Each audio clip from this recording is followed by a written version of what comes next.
Hi అందరికీ. గత వీడియోలో వర్ణమాలకు సంబంధించినటువంటి సమాచారాన్ని తెలుసుకున్నాము. తెలుగులో వర్ణమాలకు సంబంధించినటువంటి చూసినట్లయితే 56 అక్షరాలు కలవు. ఈ 56 అక్షరాలను 3 రకాలుగా వర్గీకరించారు. అచ్చులు, హల్లులు, అదేవిధంగా ఉభయాక్షరాలు. అచ్చులు 16, హల్లులు 37, ఉభయాక్షరాలు 3. వీటి గురించినటువంటి సమాచారము గత వీడియోలో మనము తెలుసుకోవడం జరిగింది. ఈరోజు మనము ధ్వని యొక్క పుట్టుక, ధ్వన్యుత్పత్తి స్థానాలు, అదేవిధంగా స్థానాలు, కరణాలు, ప్రయత్నాల గురించి ఈరోజు క్లాస్లో తెలుసుకుంటాము. అంటే ఈ వీడియోలో మనము స్థానాలు, కరణాలు, ప్రయత్నాల గురించి సంపూర్ణమైనటువంటి సమాచారాన్ని తెలుసుకుంటాము. భాషాశాస్త్రము చాలా సంక్లిష్టమైనటువంటి అంశం అండి. ఎందుకంటే మిగతా సాహిత్యాలు చదవడము ఒకంత అయితే ఈ సాహిత్యం అనేది, భాషాశాస్త్రం అనేటువంటిది ఒక డిఫరెంట్ అన్నమాట. అంటే భాషాశాస్త్రము, విమర్శ మీరు పర్ఫెక్ట్ గా ఉన్నారు అని అంటే ఇక ఈ తెలుగు సాహిత్యానికి సంబంధించి ఏ పరీక్షనైనా ఎదుర్కోగలరు, ఏ పరీక్షలోనైనా విజయము సాధించగలుగుతారు. ఓకేనా? మరి డైరెక్ట్ గా టాపిక్ లోకి వెళ్ళిపోదాం. ఈరోజు మనము ధ్వన్యుత్పత్తి స్థానాలకు సంబంధించినటువంటి నేర్చుకుంటాం. ఓకే, ధ్వని యొక్క పుట్టుక స్థానము ఏంటి అసలు చెప్పాలి. ధ్వని ఎక్కడ పుడుతుంది?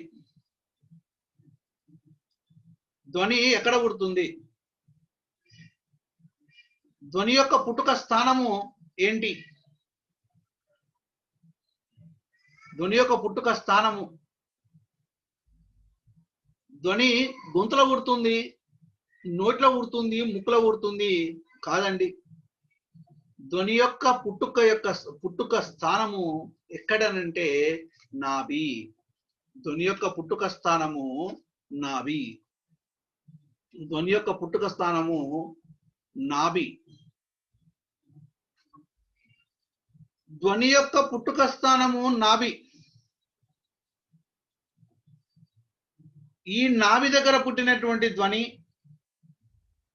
ఆహార వాహిక ద్వారా ధ్వన్యుత్పత్తి స్థానాల నుంచి బయటికి రావడము జరుగుతుంది.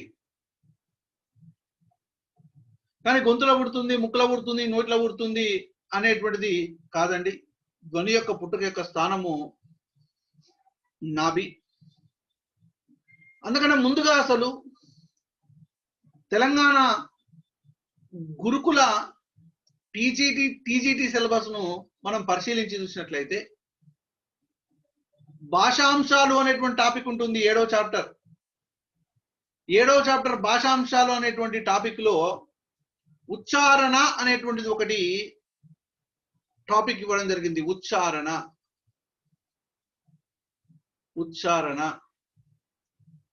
ఉచ్చారణ, అదేవిధంగా ధ్వని, అదేవిధంగా ధ్వన్యుత్పత్తి స్థానాలు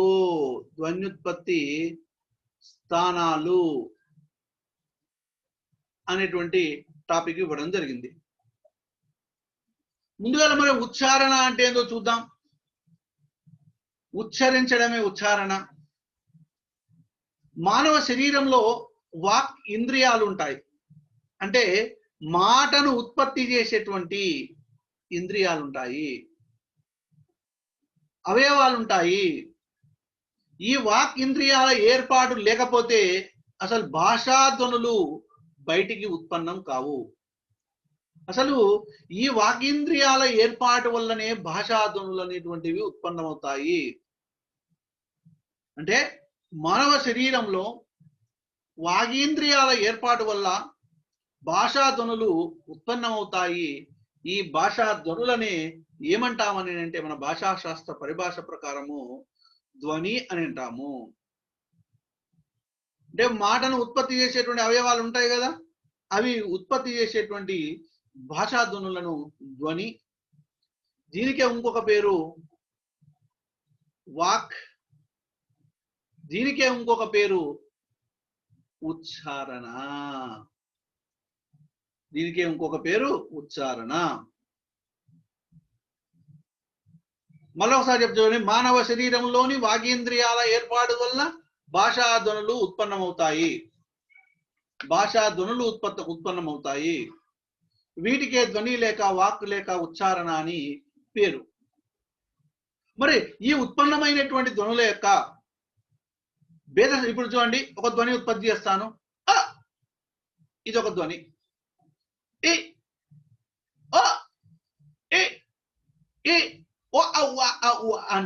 అన్నాను, ఇవన్నీ ధ్వనులు. ఈ ధ్వనుల యొక్క భేద సాదృశ్యాల్ని, ధ్వనుల యొక్క భేద సాదృశ్యాల్ని, భేదాల్ని సూక్ష్మంగా సప్రమాణంగా వర్గీకరించి అంటే నిర్ణయించి వివరించేటువంటి పరిజ్ఞానాన్ని ఏమంటామని అంటే ధ్వని విజ్ఞానము అని అంటాము. ధ్వని విజ్ఞానము అని అంటాము. ధ్వనుల యొక్క భేద సాదృశ్యాల్ని సూక్ష్మంగా సప్రమాణంగా నిర్ణయించి వర్గీకరించి వివరించేటువంటి పరిజ్ఞానాన్ని, నాలెడ్జ్ ని ఏమంటామనంటే ధ్వని విజ్ఞానం అని అంటాము. ఈ ధ్వని విజ్ఞానాన్ని ఆంగ్లంలో ఏమంటామనంటే ఫొనెటిక్స్ అని అంటాము. ధ్వని విజ్ఞానాన్ని ఆంగ్లంలో ఏమంటామనంటే ఫొనెటిక్స్. ఇప్పుడు ఫొనెటిక్స్ అంటే ఇంగ్లీష్ లో నేర్చుకుని ఉంటారు మీరు ఫొనెటిక్స్ గురించి. మరి తెలుగులో ఫొనెటిక్స్ ఏంటివి అనేటువంటిది ఇప్పుడు మనం చూస్తాము. ఓకేనా? ఉచ్చారణ అంటే ఏదో తెలుసుకున్నారు. ధ్వని విజ్ఞానం అంటే ధ్వనులకు సంబంధించినటువంటి నాలెడ్జ్, ఏ ధ్వనిని ఎట్లా పిలుస్తారు, ఏ విధంగా పిలుస్తారు అనేటువంటి నాలెడ్జ్ అన్నమాట. దానిని ధ్వని విజ్ఞానం అని అంటాం తెలుగులో. ఇంగ్లీష్ లో అయితే ఫొనెటిక్స్ అనేటువంటి పేరుతో పిలుస్తుంటాము. అసలు భాషా ధ్వనికి, భాషా ధ్వని అంటే భాషకు సంబంధించినటువంటి ధ్వని నాభి దగ్గర ఉత్పత్తి అవుతుంది. ఎట్లా బయటికి వెళ్తుంది అనేటువంటి చూసినట్లయితే ఈ ధ్వనికి సంబంధించి, భాషా ధ్వనికి సంబంధించి 3 రకాల అవస్థలు ఉన్నాయి. 3 రకాల అవస్థలు ఉన్నాయి. 3 రకాల అవస్థలు ఏంటివి అవస్థలు అని అంటే, ఒకటి ఉత్పత్తి, ఒకటి ఉత్పత్తి, 2 తరంగ రూపము, 3 శ్రవణం. రైట్. ఇప్పుడు నేను మాట్లాడుతున్నాను, ఇది ప్రొడక్షన్ అన్నమాట. ఉత్పత్తి అని అంటే ప్రొడక్షన్. నా దగ్గర ధ్వని ఉత్పత్తి అవుతుంది, అది తరంగాల రూపంలో ధ్వని ఉత్పత్తి అయిన ఇక్కడి నుంచి ఆ హాస్యకూర నుంచి బయటకు వచ్చి తరంగాల రూపంలో అంటే ట్రాన్స్మిషన్. ఎవరు తరంగాల రూపంలో మీ యొక్క చెవిని చేరుతుంది. ఇప్పుడు ఫర్ ఎగ్జాంపుల్ ఇక్కడ ధ్వని బయటకు వచ్చింది, నోరు అనుకోండి, ఇట్లా తరంగాల రూపంలో మీ యొక్క చెవును చేరుతుంది. అంటే 3 రకాల అవస్థ. ఇక్కడ ఉత్పత్తి అవుతుంది ధ్వని, ఇక్కడ తరంగ రూపంలో వస్తుంది, మీరు శ్రవణం చేస్తున్నారు, శ్రవణం చేసినప్పుడు మీరు వింటున్నారు. అంటే ఈ 3 రకాల అవస్థల ద్వారా ధ్వని అనేటువంటిది, ధ్వని విజ్ఞానం అనేటువంటిది ఆధారపడి ఉంటుంది అనేటువంటిది చెప్పుకోవచ్చు. భాషా ధ్వనులు ఉత్పత్తి, తరంగ రూపము, శ్రవణం. ఇప్పుడు ఈ 3 రకాల అవస్థల ద్వారా, ఈ 3 రకాల అవస్థల ద్వారా 3 విభాగాలు ఏర్పడ్డాయి. ఉత్పత్తి, తరంగ రూపము, శ్రవణము అనేటువంటి మూడు రకాల అవస్థల ద్వారా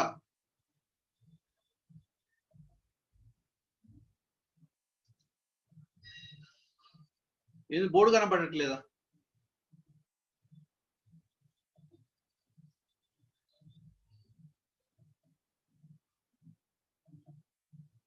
బోర్డు కనిపించట్లేదా? అదే క్లారిటీ ఉందా? మనకు కనిపిస్తుంది, మిగతా వాళ్ళకి కనిపిస్తుంది.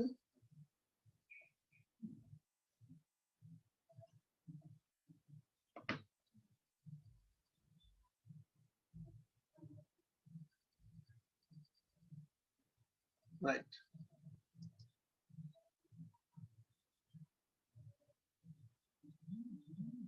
ఓకే, ఈ మూడు రకాల అవస్థల ద్వారా జాగ్రత్తగా గమనించాలి. మూడు రకాల అవస్థల కారణంగా ధ్వని విజ్ఞానంలో ప్రధానంగా 3 విభాగాలు ఏర్పడతాయి. చాలా జాగ్రత్తగా వినాలి. ఒకటి ధ్వని తరంగ విజ్ఞానము.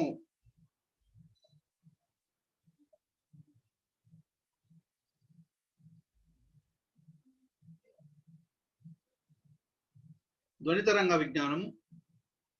2 శ్రవణాత్మక ధ్వని విజ్ఞానము.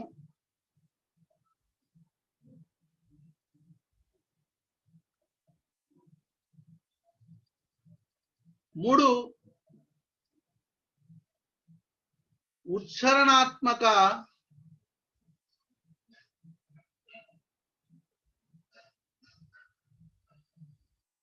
ఫస్ట్ చెప్పాను నేను.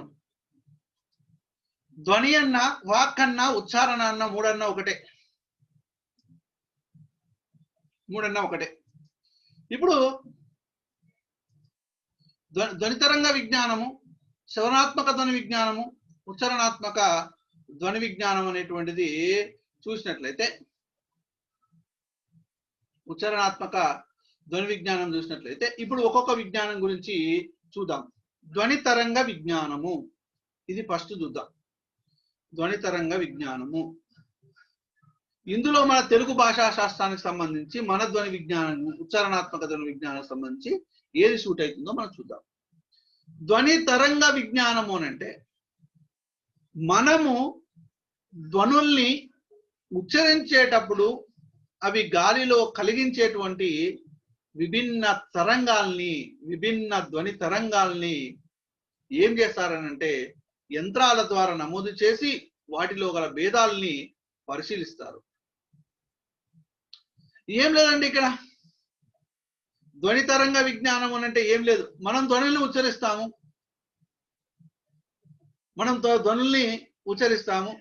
ఉచ్చరించినప్పుడు అవి గాలిలో కలిగించేటువంటి విభిన్న ధ్వని తరంగాల్ని యంత్రాల ద్వారా నమోదు చేస్తారు, మిషన్స్ ద్వారా నమోదు చేస్తారు.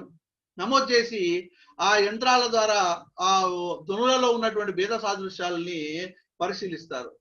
ఇదంతా ఇక్కడ శబ్దాలు తరంగాల రూపంలో ఉంటాయి. మరి ఈ విధంగా యంత్రాల ద్వారా ధ్వనుల యొక్క భేద సాదృశ్యాలని వివరించేటువంటి శాస్త్రాన్ని ఏమంటామనంటే తరంగాత్మక ధ్వని శాస్త్రము అంటాము. తరంగాత్మక ధ్వని శాస్త్రము అంటాము. యంత్రాల ద్వారా ధ్వనులను నమోదు చేసి ధ్వనుల యొక్క భేద సాదృశ్యాల్ని వివరించేటువంటి శాస్త్రాన్ని తరంగాత్మక ధ్వని శాస్త్రము అని అంటాం. తరంగాత్మక ధ్వని శాస్త్రం అని అంటాం. మరి ఇక్కడ ఈ తరంగాత్మక ధ్వని శాస్త్రము, తరంగాలను యంత్రాల ద్వారా నమోదు చేయడం, ఇదంతా మన తెలుగు భాషా శాస్త్రానికి సంబంధించింది కాదు. ఇది దేనికి సంబంధించినటువంటి శాస్త్రము? తరంగాత్మక ధ్వని శాస్త్రం అనేటువంటిది ఫిజిక్స్ కు సంబంధించినటువంటిది. ఫిజిక్స్, భౌతిక శాస్త్రానికి సంబంధించినటువంటి అంశం. కాబట్టి ఇది ధ్వని తరంగ విజ్ఞానం అనేటువంటిది మనకు సంబంధించింది కాదు. తర్వాత రెండవది శ్రవణాత్మక ధ్వని విజ్ఞానం. శ్రవణాత్మక ధ్వని విజ్ఞానం ఏం లేదు, మనం ఉచ్చరించబడినటువంటి ధ్వనులు, ఉచ్చారితాలైనటువంటి ధ్వనులు వాయు తరంగ రూపంలో చెవిలోకి ప్రవేశించి కర్ణబేరిని తాకటముతో దానికి సంబంధించినటువంటి తెర మీద కొన్ని మార్పులు కలుగుతాయి. ఆ మార్పులను మనం తెలుసుకోవడము చాలా చాలా చాలా చాలా చాలా కష్టము. అంటే ఇక్కడ ఏం లేదండి, మనము ధ్వనిని ఉచ్చరిస్తాము. ఇక్కడ ధ్వని ఇట్లా బయటకు వస్తుంది, ఇట్లా వస్తుంది. ఇవన్నీ ధ్వని తరంగాలు. ఇక్కడ చెవులో ఉన్నటువంటి కర్ణబేరిని తాకుతుంది. కర్ణబేరికి సంబంధించిన ఒకటి తెర బయట పెట్టుకుంటాడు, ఆ లింక్, దానికి లింకు తగిలినప్పుడు ఈ తరంగాలు, ఈ భేద సాదృశ్యాలు ఆ అన్నావు, ఇక్కడ ఒకటి పడుతుంది తరంగ, ఇది తెర మీద పడుతుంది.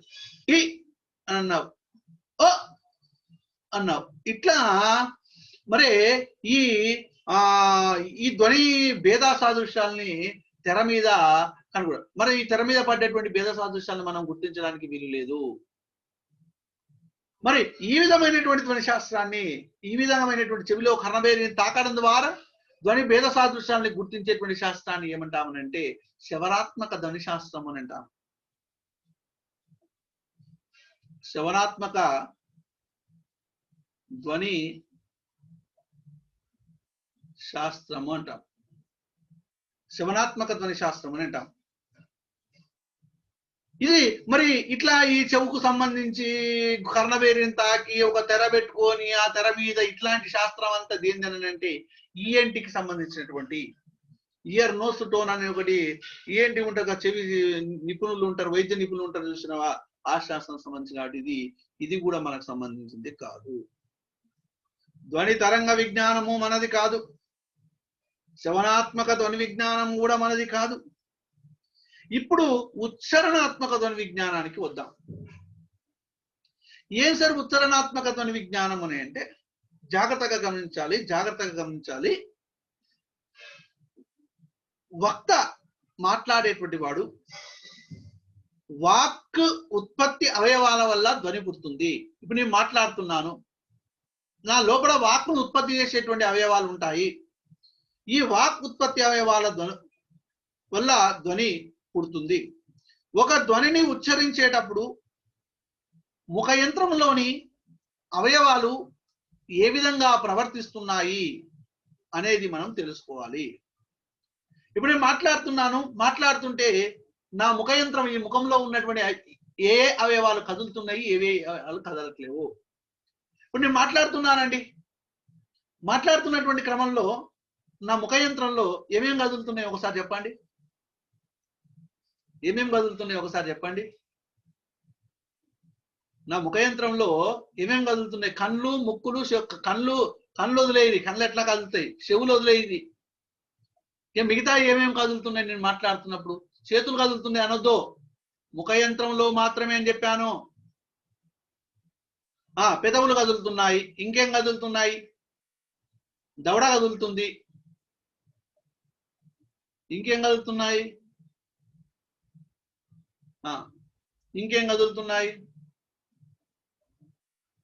రైట్.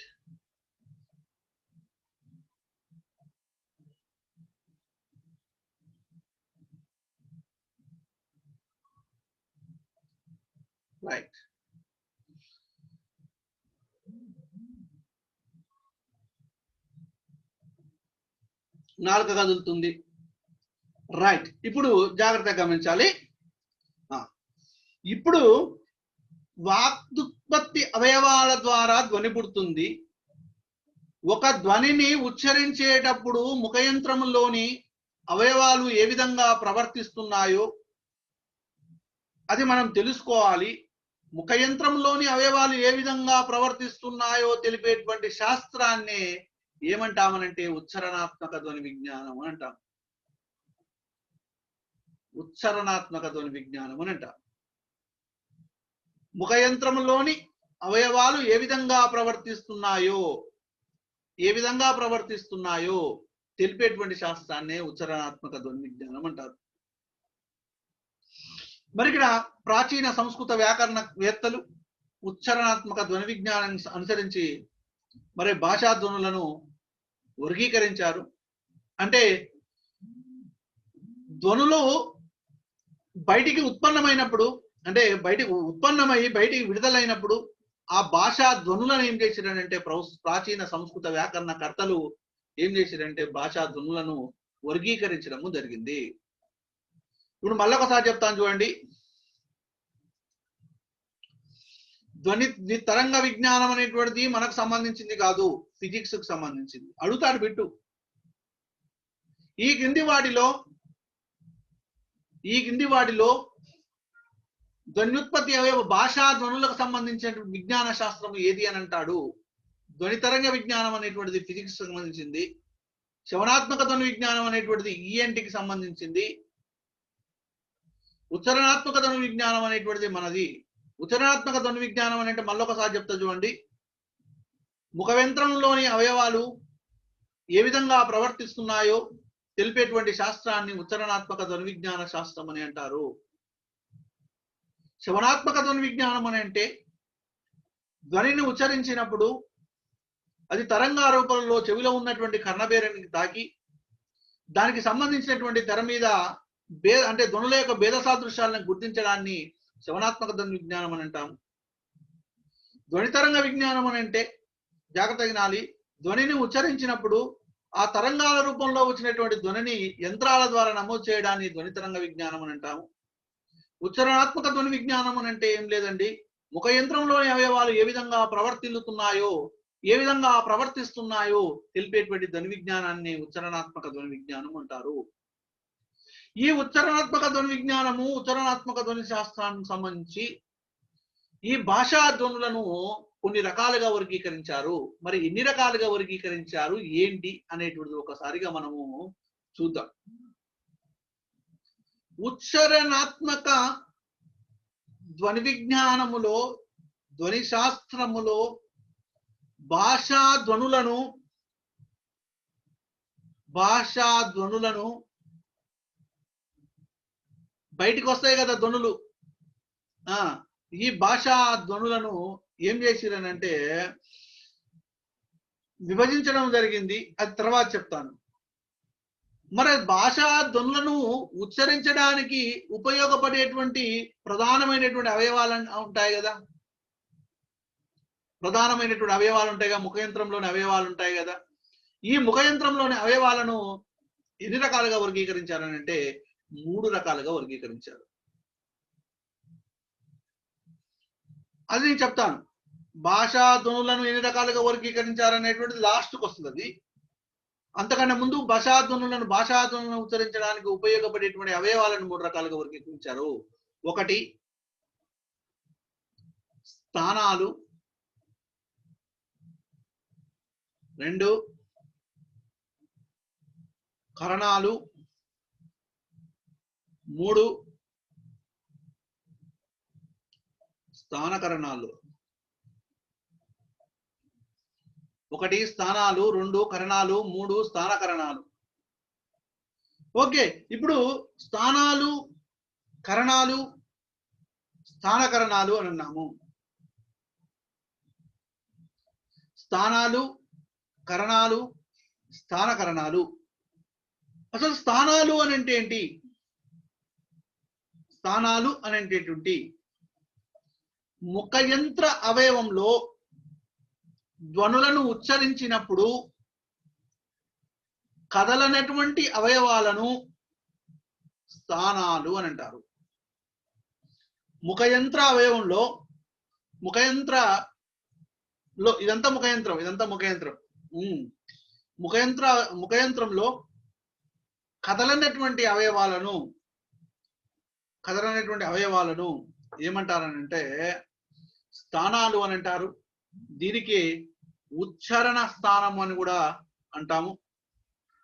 మరి ఏమేమి వస్తాయి సార్ అని అంటే, స్థానాల కిందికి ఏమేమి వస్తాయి అని అంటే, ఇప్పుడు నేను మాట్లాడుతున్నటువంటి క్రమంలో పై పెదవి కదులుతుందా, కింది పెదవి కదులుతుందా? ఒకసారి చెప్పండి. పై పెదవి కదులుతుందా, కింది పెదవి కదులుతుందా? కదిలేది ఏది?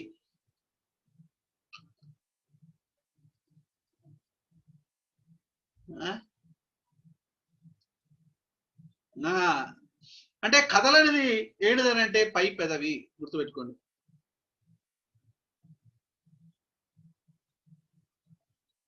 కదలనిది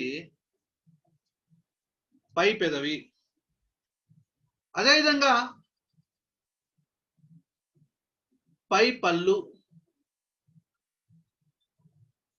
పై పళ్ళు కూడా కదలవు. దంతమూలం కూడా కదలదు. దంతమూలం కూడా కదలదు. మూర్ధం అంటే ముఖం యొక్క ముందల భాగం, ఇది కూడా కదలదు. మూర్ధం. కఠిన తాలువు,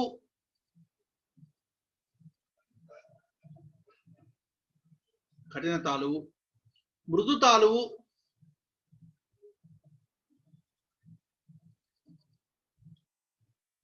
నెక్స్ట్ లంబిక,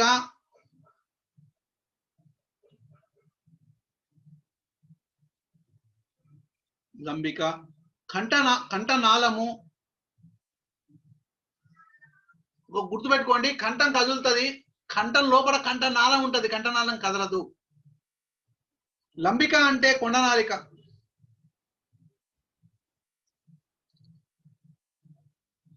ఓకేనా? రైట్ అమ్మ. కాబట్టి జాగ్రత్తగా గమనించాలి. స్థానాలు అని అంటే ముఖయంత్రావయవంలో కదలనటువంటి భాగాలకు స్థానాలు అని పేరు. నేను మన ముఖయంత్రం చెప్పేటప్పుడు అన్ని వస్తాయి, క్లియర్గా వస్తాయి. ముఖయంత్రంలో ఏవే అవయవం ఎక్కడెక్కడ ఉంటది అనేటువంటి ఈ ధ్వనిత్పత్తి స్థానాలు అన్ని అయిపోయిన తర్వాత ముఖయంత్రం గురించి చెప్తాను, అప్పుడు మీకు క్లారిటీ వచ్చేస్తుంది. పై పదవి, పై పళ్ళు, దంతమూలము, మూర్ధము, కఠిన తాలువు, మృదు తాలువు, లంబిక, అదే విధంగా కంఠనాళం అనేటువంటి స్థానాల కిందికి వస్తాయి. ఒకటే గుర్తుపెట్టుకోండి, లంబిక స్థానంగా ఆగలిగినటువంటి ధ్వనులు తెలుగులో లేవు. లంబిక స్థానంగా ఆగలిగినటువంటి ధ్వనులు తెలుగులో లేవు, గుర్తుపెట్టుకోండి. మరి ఏ భాషలో ఉన్నాయి సార్ లంబిక స్థానంగా ఆగలిగినటువంటి ధ్వనులు?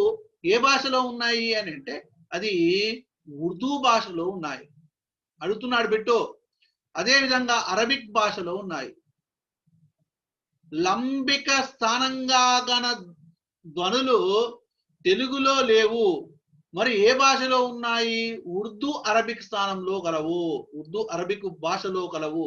అవి ఏంటివి సార్ ధ్వనులు అని అంటే క్యూ అనేటువంటి ధ్వని, అదేవిధంగా జి అనేటువంటి ధ్వని.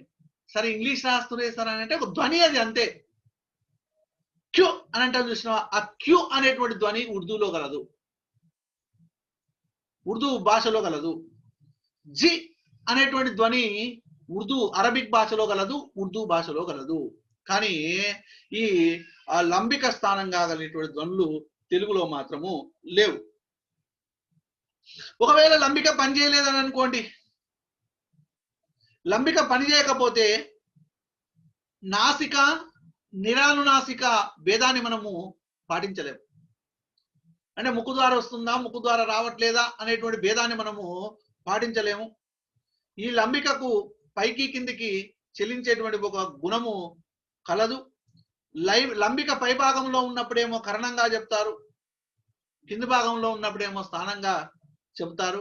ఇవన్నీ లంబికకు సంబంధించి ఒకటి ఇంపార్టెంట్ బిట్ గుర్తుపెట్టుకోండి. లంబిక సంబంధించి లంబిక స్థానంగా గల ధ్వనులు ఏ భాషలో కలవు? ఏ భాషలో కలవు? ఉర్దూ అరబిక్ భాషలో కలవు, ఉర్దూ అరబిక్ భాషలో కలవు. లంబిక స్థానంగా కలిగినటువంటి ధ్వనులు ఉర్దూ అరబిక్ భాషలో కలవు. అవి క్యూ కామా జీ ధ్వనులు. నెక్స్ట్ ఇంకా చూసినట్లయితే ఇంతకుముందు కంఠనాళము, కంఠనాళిక అని అన్నాం కదా. స్వరపేటిక ఉంటుంది లోపల. ఈ స్వరపేటిక జిహ్వ యొక్క మూలం ఉంటుంది.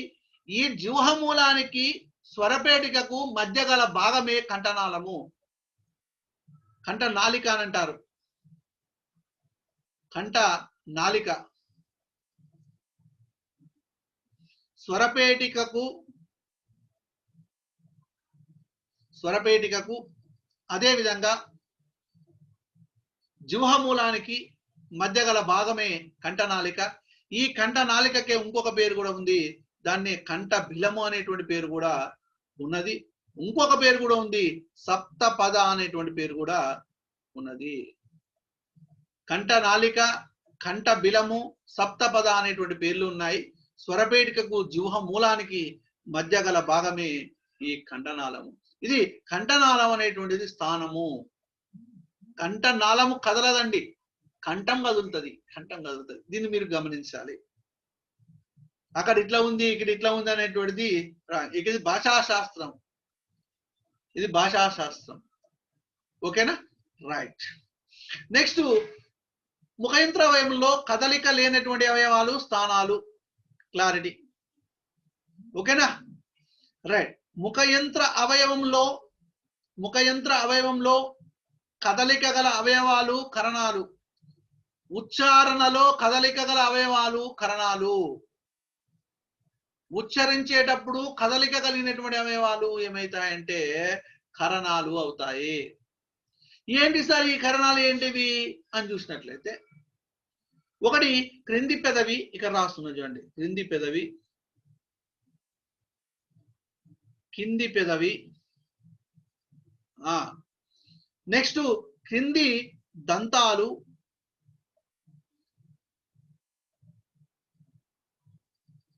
జూహ,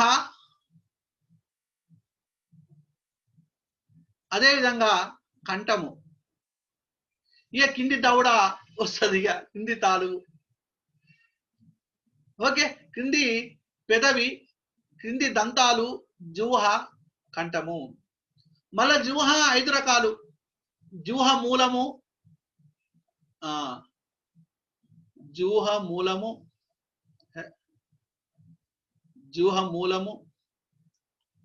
జూహ పృష్ఠము,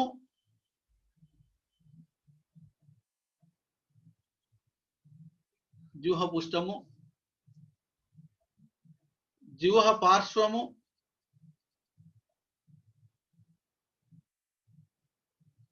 పార్శ్వము,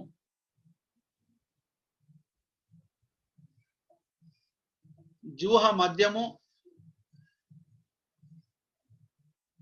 నెక్స్ట్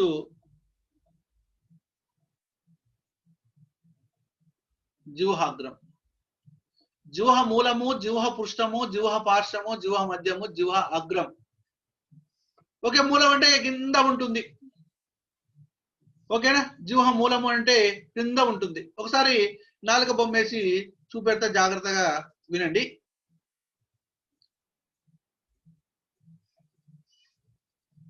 ఇది నాలుక అనుకోండి కొంచెంసేపు. జూహ మూలము ఇక్కడ,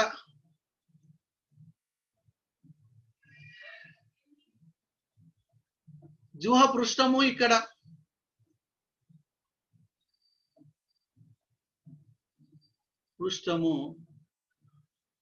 జూహాగ్రము ఇక్కడ, జూహ మధ్యము ఇక్కడ,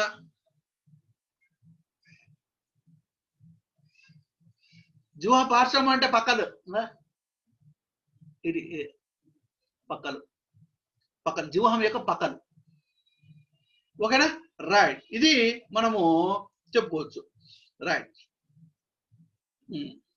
క్రింది పెదవి, క్రింది దంతాలు, జూహ, కంఠము, ఇవన్నీ ఏమైతాయంటే కరణాలు. ఉచ్చారణలో కదలిక గల అవయవాలు, కరణాలు. Okay, next స్థానకరణాలు. చూద్దాం. స్థానకరణాలు మూడవది.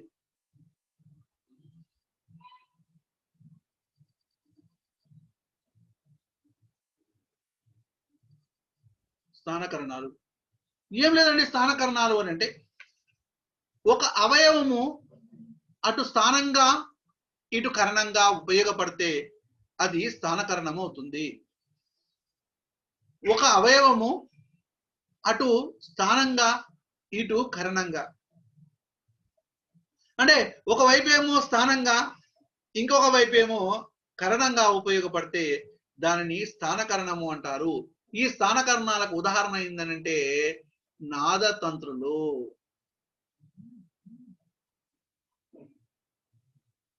స్థానకరణాలకు ఉదాహరణ ఏంటంటే నాదతంత్రులు. ఎక్కడుండే ఈ నాదతంత్రులు అని అంటే స్వరపేటికలో రిబ్బన్ ముక్కల ఆకారంలో ఉంటాయి. ఇది గొంతు అని అనుకుంటే అందులో ఇట్లా రిబ్బన్ ముక్క కత్తిరించినటువంటి రిబ్బన్ ముక్కల ఆకారంలో ఉన్నట్టు. ఇప్పుడు మనము ఎప్పుడైనా ఏలు పెట్టి కక్కేటప్పుడు ఇట్లా నాలుక గుంజి అద్దంలో చూసుకొని మీకు కనపడతాయి అటువంటి ఇటువంటి, అవే నాదతంత్రులు. అర్థమవుతుందా? నాదతంత్రులు. మరి ఇక్కడ స్వరపేటికలో లోపల స్వరపేటికలో రిబ్బన్ ముక్కల ఆకారంలో ఉండేటువంటి కండరాలే నాదతంత్రులు. మరి నాదతంత్రులు ప్రకంపిస్తే నాదాలు ఉద్భవిస్తాయి. నాదతంత్రులు ప్రకంపించబడుతుంటే పుట్టేవి శ్వాసాలు. అర్థమవుతుందా? అందుకనే వీటిని స్థానాలు స్థానకరణాలు అని అంటారు. ప్రకంపించకుండా నిశ్చలంగా ఉన్నప్పుడు పుట్టేవేమో శ్వాసాలు, ప్రకంపించినప్పుడు పుట్టేవేమో నాదాలు. గుర్తుపెట్టుకోండి, నాదతంత్రులు ప్రకంపిస్తే పుట్టేటువంటి ధ్వనులు నాదాలు, నాదతంత్రులు ప్రకంపించకుండా పుట్టేటువంటి ధ్వనులు శ్వాసాలు. ఈ శ్వాసాలు నాదాలు జాగ్రత్తగా వినాలి. శ్వాసాలు నాదాలు, నాదతంత్రులు ప్రకంపించకుండా పుట్టేవేమో శ్వాసాలు, నాదతంత్రులు ప్రకంపిస్తే పుట్టేవేమో నాదాలు. ఓకే, మరి ఇక్కడ స్వరపేటికలోని రిబ్బన్ ముక్కల ఆకారంలో అని అన్నారు. ఈ స్వరపేటికకి ఏమని పేరు అని అంటే ఇంగ్లీష్ లో ఏమంటారంటే లార్నిక్స్ అని అంటారు. లార్నిక్స్. దీన్నే ఇంగ్లీష్ లో ఇంకొక పేరు కూడా అంటారు. అసలు మనం మామూలుగా మాట్లాడుకోవాలంటే స్వరపేటికని ఇంగ్లీష్ లో ఏమంటారంటే సౌండ్ బాక్స్ అని అంటారు. స్వరం అంటే సౌండ్, సౌండ్ బాక్స్ అని అంటారు. దీనికే ఈ స్వరపేటికకే ఇంకొక పేరు ఏంటంటే కృకాగ్రము అని పేరు. స్వరపేటికకు కారకము అని పేరు. నెక్స్ట్ కాకలకము అని పేరు. కృకాగ్రము, కారకము, కాకలకము అనేటువంటి పేర్లు కలవు స్థానకరణాలకు. మరి స్వరపేటికకు కృకాగ్రము, కారకము, కాకలకము అనేటువంటి పేర్లు ఈ స్వరపేటికకు కలవు. ఈ బూరలోని, ఇది గొంతు ఇట్లా ఉంది కదా, ఈ బూరలోని పీక వంటిదే స్వరపేటిక. ఇప్పుడు మరి ఈ స్వరపేటికలోని నాదతంత్రులు చూసినట్లయితే పురుషుల్లో ఏ విధంగా ఉంటాయి, స్త్రీలలో ఏ విధంగా ఉంటాయి నాదతంత్రులు? పురుషులు, స్త్రీలు. పురుషుల్లోనేమో నాదతంత్రుల యొక్క అమరిక పొడుగ్గా ఉంటుంది, పొడుగ్గా ఉంటుంది. స్త్రీలలోనేమో నాదతంత్రులు పొట్టిగా ఉంటాయి. ఇప్పుడు పురుషుల స్వరపేటికలోని నాదతంత్రుల కన్నా స్త్రీల స్వరపేటికలోని నాదతంత్రులు పొట్టిగా ఉంటాయి. కాబట్టి స్త్రీల యొక్క గొంతు ఎట్లుంటుందంటే కీచు గొంతులా మృదువుగా ఉంటుంది. అంటే నాదతంత్రుల యొక్క అమరిక ప్రకారము, జాగ్రత్తగా వినాలి, నాదతంత్రుల యొక్క అమరిక ప్రకారము గొంతులో మార్పు ఉంటుంది. అంటే కీచు గొంత, గట్టిగా గొంతు. ఇప్పుడు నేను గట్టిగా మాట్లాడుతున్నాను, యొక్క నాదతంత్రుల యొక్క అమరిక ఏ విధంగా ఉందంటే పొడుగ్గా ఉన్నాయి. కొంతమంది అబ్బాయిలు కూడా అమ్మాయిలాగా మాట్లాడతారు కదా సార్. కొంతమంది అబ్బాయిలు కూడా అమ్మాయిలాగా మాట్లాడతారు. వాడు ఉంటాడు ఉప్పల్ బాల్ అని ఉంటాడు, అమ్మాయిలాగా మాట్లాడతాడు. అబ్బాయి కానీ అమ్మాయిలాగా మాట్లాడతాడు. ఎట్లా అని అంటే వాని యొక్క నాదతంత్రుల యొక్క అమరిక పొట్టిగా ఉండటం ద్వారా ఆ ధ్వనిలో మార్పు అనేటువంటిది కలుగుతుంది. కొంతమంది అమ్మాయిలు అబ్బాయిలాగా మాట్లాడతారు కదా సార్, అంటే నాదతంతులు పొడుగ్గా ఉండడం వల్ల. కానీ మనం అమ్మాయిలాగా మాట్లాడడం ద్వారా అబ్బాయిలాగా మాట్లాడడం ద్వారా అనేటువంటిది మనము అది జన్యులోపంగా భావించకూడదు. ఈ నాదతంతుల అమరిక ద్వారా ఈ ధ్వనిలో మార్పు జరుగుతుంది. అంటే నాదతంతుల యొక్క అమరిక స్త్రీలలో పొట్టిగా ఉంటుంది, పురుషుల్లో పొడుగ్గా ఉంటుంది. ఓకేనా? ఇది స్థానకరణాలు. ఇప్పుడు మనము మూడింటి గురించి తెలుసుకున్నాము. స్థానాలు, కరణాలు, స్థానకరణాలు. ముఖ యంత్రంలోని అవయవాలను ఉచ్చరించేటప్పుడు ధ్వనిని ఉత్పత్తి చేసేటువంటి అవయవాలు ఉంటాయి కదా. ఈ ధ్వనిుత్పత్తి అవయవాలు 3 రకాలుగా వర్గీకరించారు. ఒకటి స్థానాలు, 2 కరణాలు, మూడోది స్థానకరణాలు. ఉచ్చారణలో కదలిక లేని అవయవాలు స్థానాలు, ఉచ్చారణలో కదలిక గల అవయవాలు కరణాలు.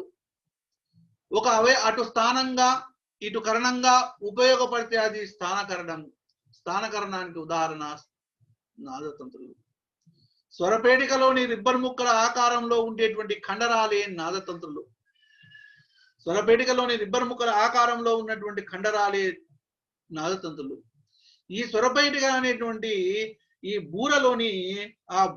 బూరలోని పీక వంటిదే స్వరపేటిక. ఆ స్వరపేటికలోని ఈ కండరాలు ఉంటాయి నాదతంతులు. నాదతంతులు ప్రకంపించినప్పుడు పుట్టేవే నాదాలు. నాదతంతులు ప్రకంపించినప్పుడు పుట్టేవే శ్వాసాలు. అర్థమవుతుంది? ప్రకంపించినప్పుడు పుట్టేవేమో నాదాలు. ఇది ముఖయంత్రంలోని అవయవాలు, ధ్వన్యుత్పత్తి అవయవాల యొక్క విభజన. అందరికి అర్థమైందా? Okay or not? Okay or not?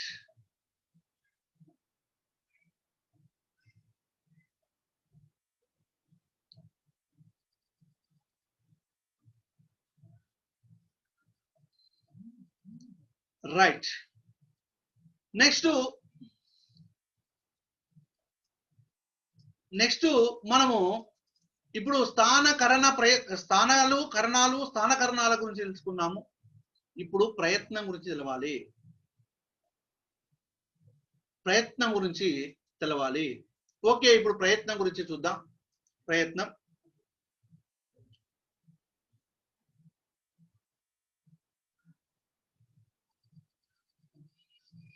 Right. ప్రయత్నం అసలు ప్రయత్నము అంటే ఏంటి? ట్రై చేయడమా ప్రయత్నం అంటే? మరి ఉచ్చారణాత్మక ధ్వని విజ్ఞానం ప్రకారము ప్రయత్నము అంటే ఏంటి? ఇంతకుముందు స్థానాలు, కరణాలు, స్థానకరణాల గురించి తెలుసుకున్నాం కదా. స్థానము, కరణము, స్థానకరణాల గురించి తెలుసుకున్నాము. ఇప్పుడు ఒక ప్రశ్న అడుగుతాను, చెప్పాలి. ఇదేంటిది? స్థానమా, కరణమా? నేను కనపడుతున్నా అందరికి? ఇదేంటిది? స్థానమా, కరణమా?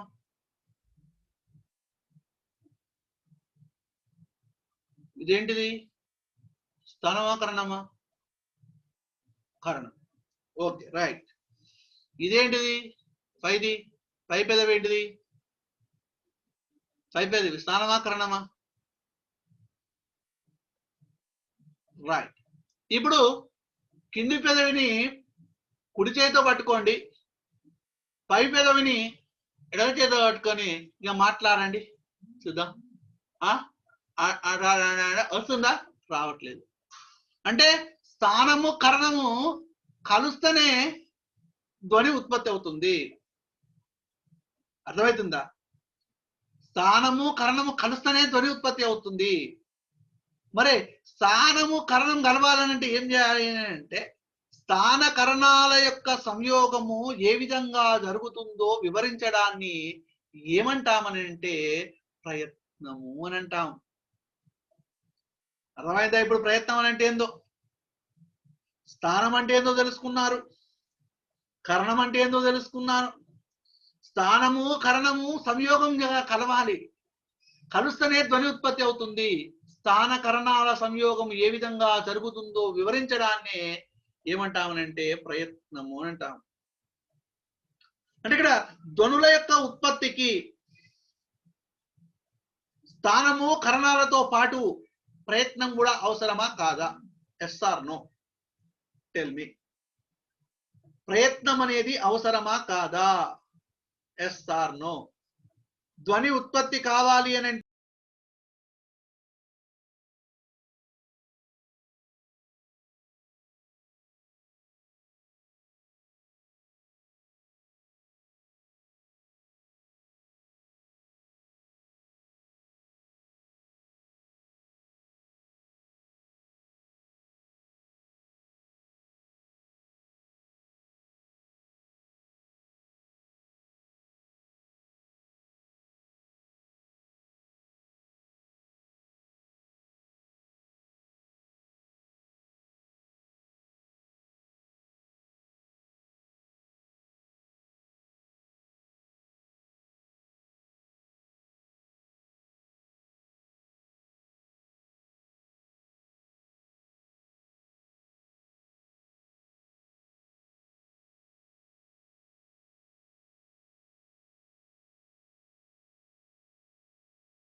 ధ్వనుల యొక్క ఉత్పత్తికి సరిగా ప్రయత్నం కూడా అవసరము. తప్పనిసరిగా ప్రయత్నం కూడా అవసరము. ప్రయత్నం అనేటువంటిది మళ్ళీ రెండు రకాలుగా ఉన్నది. ఒకటి అభ్యంతర ప్రయత్నము, అభ్యంతర ప్రయత్నము. రెండు బాహ్య ప్రయత్నం, బాహ్య ప్రయత్నము.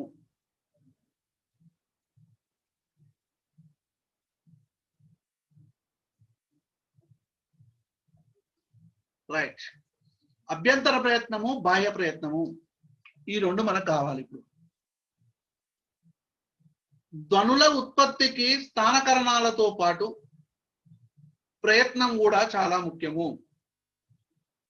ప్రయత్నం కూడా చాలా చాలా చాలా ముఖ్యము. ఈ ప్రయత్నము మళ్ళీ రెండు విధాలు. ఒకటి అభ్యంతర ప్రయత్నము, రెండు బాహ్య ప్రయత్నం. చాలా జాగ్రత్తగా గమనించాలండి. ఒకటి అభ్యంతర ప్రయత్నము, రెండు బాహ్య ప్రయత్నం. అసలు అభ్యంతర ప్రయత్నము అంటే ఏంటి? అభ్యంతర ప్రయత్నము అంటే ఏంటి? ఫస్ట్ చూద్దాం.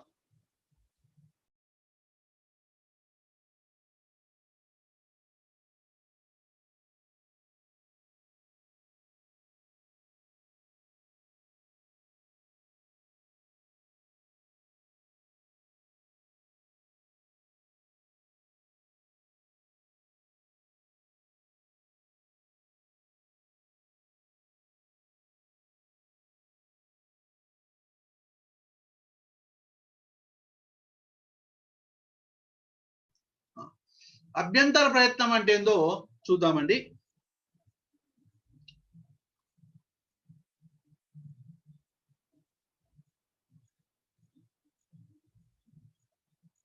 రైట్. అభ్యంతర ప్రయత్నం క్లారిటీగా వినాలి. పెదవులను అనుకోండి, పెదవులు, పెదవులు, నోరు అనుకుంటే ఈ పెదవులు.